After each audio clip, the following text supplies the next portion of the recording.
Welcome to part 2 of the moon hookshot jump. The first tutorial was just a little, not a great tutorial. It was missing some visual cue data that I did work out since, and on top of that there were some troubleshooting issues that I worked out since, so I'm going to be going over those. So first off, it's 4 ESS turns if I recall correctly, and then just like before, do the same thing here and there. The differences are going to be starting here. So when you're doing this part of it, when you're your target, you want to make sure to hold it for at least a couple of frames. Like wait until at the very least Link's head is like the whole way. You see, like, every time I target, Link resets his idle animation and his head just keeps going kind of like this. You want to make sure his head is like at least the whole way over before actually iterating or doing the rest of the trick. Maybe a little further just in case I didn't fully explore it, so to say, but I did isolate it to if you target too early, then your frame data for the aiming the second part of the hookshot trick is completely different and it doesn't work out with the same. So you want to isolate, I did isolate it. You want to make sure that Link's head is at least a little ways over.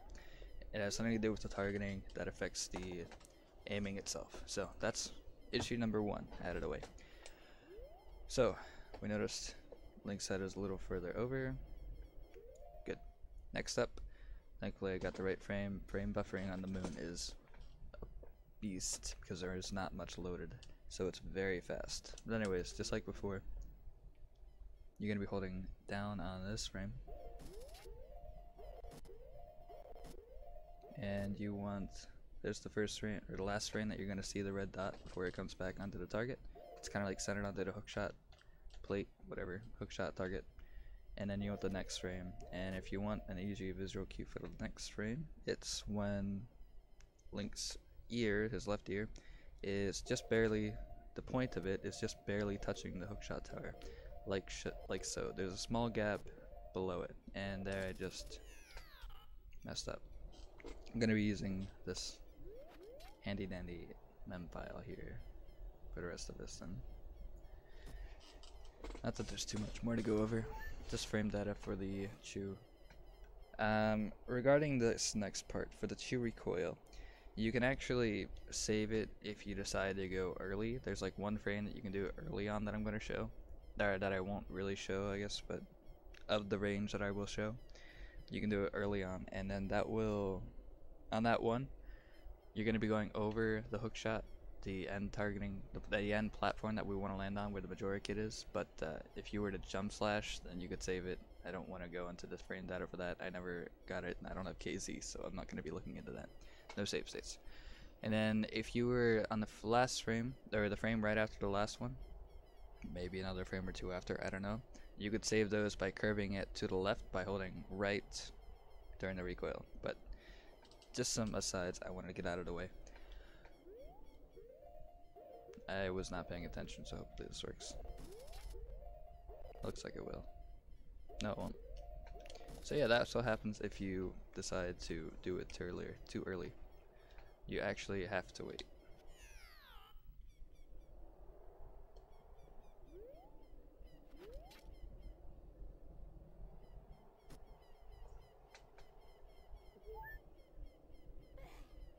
Okay, target, wait half a second.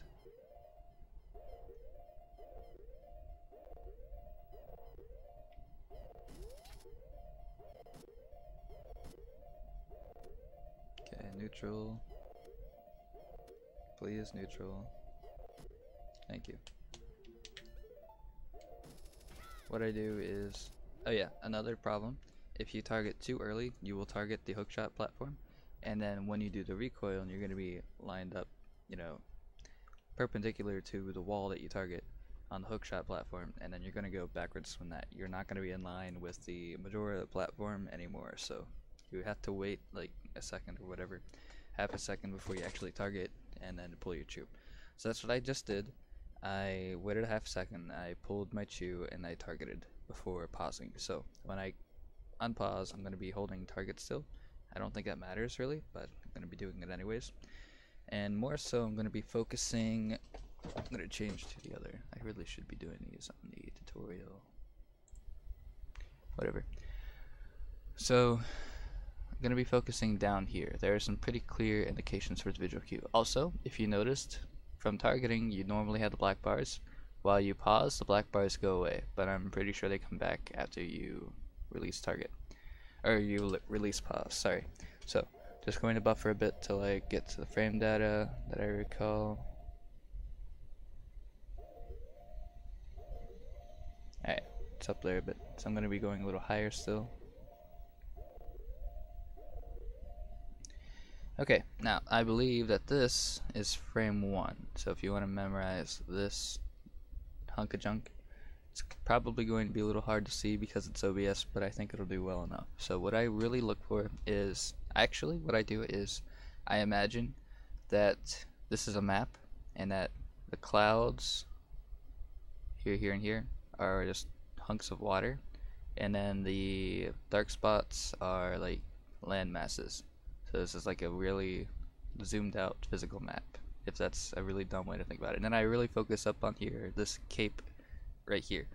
As dumb as that sounds, is what works. So specifically for first frame, that works where you just have to choose target, is you want this little bit of a gap between the landmass and the pause menu. So there's like a little bit of an inlet, I guess, where the water comes in a little bit. Just, it's barely noticeable. It's a lot easier if you have a larger screen up. So that's frame 1 that works, and I think it's 5 or 6 frames that work. I think it's 5 frames that work without any kind of extra like jump slash or curving. We'll see. So that's frame number 1. This is going to be fun. That's frame number 2. So here the inlet is much larger, but the cape is still heavily present, and there's a lot of water. So there's a gulf up here, I guess. It's like, I don't know. I don't want to get into my geography that much. Okay, that looks like, I think that's frame 3. So this is looking to be more of an island by this point. Okay, frame 4. Now you're starting to see the outskirts of a continent, I guess. So here, there's a little bit of a land bridge between this and the island, and then the continent is starting to be visible. So that's like what, we're on frame 4 or something. Okay, this is frame 5, so the land continent is starting to be more visible. Or I think this is frame 5. So this is the last one that I'm going to recommend going for when this landmass is very visible.